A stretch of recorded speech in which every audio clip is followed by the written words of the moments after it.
अभी का जो सिचुएशन है पोलैंड का बहुत ही मतलब नाजुक है। हो सकता है आने वाले टाइम में ये सिचुएशन ठीक हो और वीज़ा रेशियो अच्छा हो।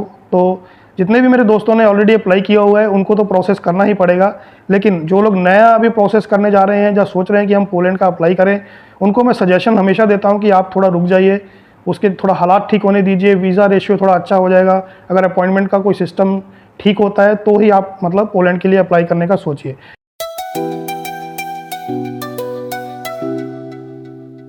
तो हेलो दोस्तों, स्वागत है आप सब लोगों का आपके अपने चैनल A to Z पोल वीज़ा में। आज की इस वीडियो में मैं आपको किसी भी कंट्री या किसी कंपनी के बारे में नहीं बताऊंगा। आज हम लोग बात करेंगे पोलैंड के बारे में। पोलैंड का जो स्कैम चलता है, किस किस टाइप से आप लोग के साथ धोखा किया जाता है या फ्रॉड किया जाता है, आज हम लोग उसके बारे में बात करेंगे। वीडियो स्टार्ट करने से पहले जो लोग हमारे चैनल पर नए हैं तो चैनल को सब्सक्राइब कीजिए और बेल आइकन को दबाना मत भूलिए। तो चलिए स्टार्ट करते हैं। सबसे पहले बात करते हैं पोलैंड का जो करंटली सिचुएशन है, बहुत ही मतलब ख़राब चल रहा है।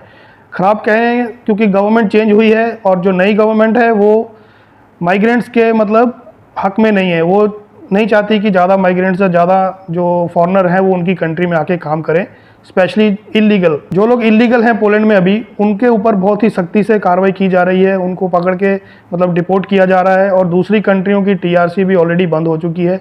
मतलब अगर आपके पास यूरोप की किसी भी कंट्री की टीआरसी है तो आप अभी पोलैंड में चेंज नहीं कर सकते उसको। तो अभी का जो सिचुएशन अगर जाने तो पोलैंड का बहुत ही मतलब नाजुक है। वीज़ा रेशियो बहुत डाउन है, लेकिन अभी भी जो इसके वर्क परमिट है बहुत निकल रहे हैं। तो इसी चीज़ का फ़ायदा कुछ लोग उठाते हैं आपके साथ फ्रॉड करने में, जहाँ आपके साथ कह लीजिए वो लोग स्कैम कर सकते हैं।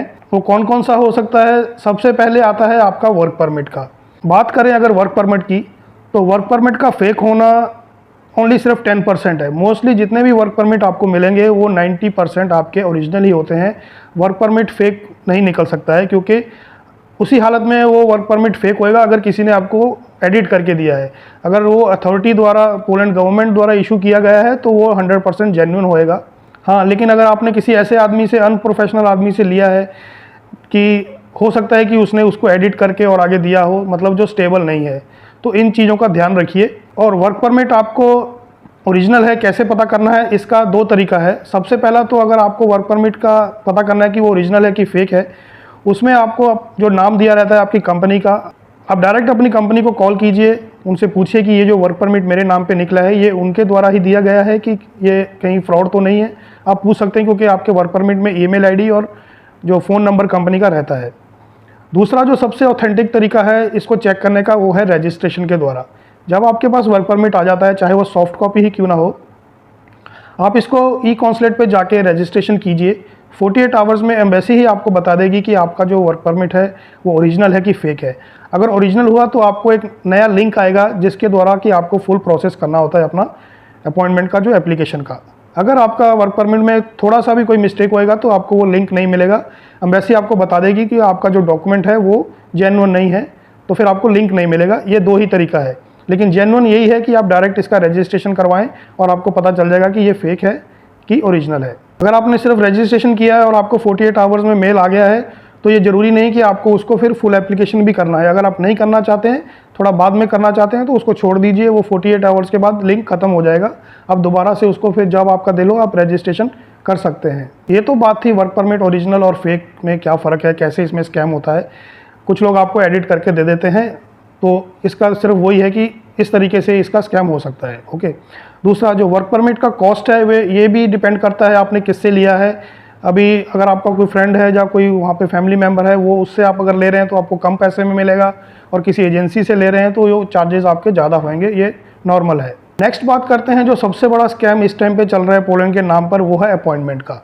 सबको पता है कि अपॉइंटमेंट में बहुत टाइम लगता है, 6 महीना, 7 महीना, 1 साल, 1.5 साल भी लग जाता है, अपॉइंटमेंट नहीं आती है। कुछ केसेस में तो ऐसा होता है कि आपका वर्क परमिट एक्सपायर हो जाता है और आपको अपॉइंटमेंट भी नहीं मिलती है। तो इन सब चीज़ों का फ़ायदा उठाने के लिए कुछ लोग बैठे हैं। वो लोग आपको कहेंगे कि हम आपको अपॉइंटमेंट दिलाते हैं, हमें 1 लाख, 2 लाख दे दीजिए, या 1.5 लाख दे दीजिए, या 50,000 दे दीजिए, या 20,000 दे दीजिए, हम आपकी अपॉइंटमेंट फ़िक्स कराएंगे। सबसे बड़ा स्कैम अपॉइंटमेंट के नाम पे इस टाइम पे चल रहा है पोलैंड का, तो इससे बचिए। पोलैंड की अपॉइंटमेंट आपको दुनिया का कोई भी आदमी नहीं दिला सकता है इस टाइम पर, क्योंकि उसका जो जेन्युइन तरीका है आपको रजिस्ट्रेशन करके ई कॉन्सुलेट के थ्रू ही आपका ड्रॉ सिस्टम में जिस दिन नाम आएगा उस दिन ही आपको अपॉइंटमेंट के लिए जाना है। अब वो आपकी कंट्री के ऊपर डिपेंड करता है कि वहाँ पे VFS है और या फिर आपको डायरेक्ट एम्बेसी में जाना है, लेकिन इसका प्रोसेस ई कॉन्सुलेट के द्वारा ही होएगा और उसके बाद में आपका जो प्रोसेस है वो VFS में जा सकता है। तो कहने का मतलब ये है कि आप थोड़ा होशियार रहिए।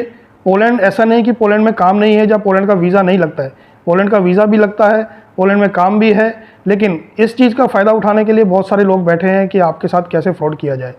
क्योंकि पोलैंड एक ऐसी कंट्री है जो हाई डिमांड में है, क्योंकि इसका वर्क परमिट जो कि है आपको मिल जाता है ईजीली। अगर बात करें दूसरी यूरोपियन कंट्रीज़ की, दूसरी यूरोपियन कंट्रीज़ में आपको वर्क परमिट लेना ही बहुत मुश्किल है, बहुत जल्दी आपको मतलब इतनी आसानी से आपको वर्क परमिट नहीं मिलेगा। इसीलिए पोलैंड का वर्क परमिट जल्दी मिलता है, तो दुनिया या लोग कह लीजिए इसकी तरफ ज़्यादा अट्रैक्ट होते हैं और इसका जो कॉस्ट है थोड़ा कम रहता है, तो इसलिए लोग ज़्यादा इस तरफ जाते हैं कि हम पोलैंड जाएंगे। चाहे कितना भी लोगों को मना करो कि नहीं आप पोलैंड मत ट्राई कीजिए, लेकिन फिर भी बहुत सारे मेरे साथ व्हाट्सअप में आप अगर मैं मैसेज आपको शो करूं तो डेली के 3-4 लोग या 10 लोग कह लीजिए वो पोलैंड के बारे में ही पूछते हैं कि हमें पोलैंड का अप्लाई करना है। मैं ये नहीं कहता हूँ कि टोटली फ्रॉड है, वीज़ा लगता है लोगों का। तो आप लोग ध्यान रखिए, पोलैंड का वर्क परमिट लेने के टाइम में किसी ओरिजिनल आदमी से, किसी मतलब एक ऐसे आदमी से लीजिए जिसके ऊपर आपको भरोसा हो, उसके बारे में अच्छे से पता कीजिए कि ये प्रोसेस है। हाँ, पोलैंड का वर्क परमिट लेने के लिए आपको जो चाहे एजेंसी से लीजिए चाहे आपका कोई आदमी है, तो उसका जो प्रोसेस है वो यही है कि वो आदमी वहाँ पे पैसा जमा करेगा तो ही उसको वर्क परमिट मिलेगा। अभी का जो सिचुएशन है पोलैंड का बहुत ही मतलब नाजुक है, हो सकता है आने वाले टाइम में ये सिचुएशन ठीक हो और वीज़ा रेशियो अच्छा हो।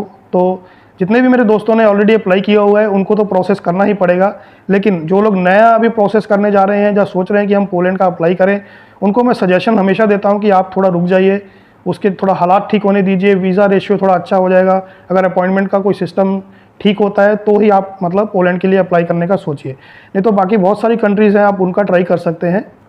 दोस्तों, मेरा मकसद रहता है वीडियो बनाने का कि आपको कैसे मतलब अवेयर किया जाए कि अगर कोई फ्रॉड करना चाहता है आपके साथ तो किस किस तरीके से आपके साथ फ्रॉड हो सकता है। मेरी हमेशा कोशिश रहती है कि दुनिया को, लोगों को इस चीज़ के बारे में बताऊं। पोलैंड अपॉइंटमेंट का सिंपल प्रोसेस मैंने ऑलरेडी आपको बता दिया, मैंने इसके रिलेटेड वीडियो भी बनाई हुई है कि आपको अपॉइंटमेंट कैसे मिलेगा। आप मेरे चैनल पर जाके विजिट करेंगे तो आपको पूरी इन्फॉर्मेशन मिल जाएगी। तो दोस्तों, आज की वीडियो में इतना ही था, मिलेंगे नेक्स्ट वीडियो में, तब तक के लिए thank you very much and good bye.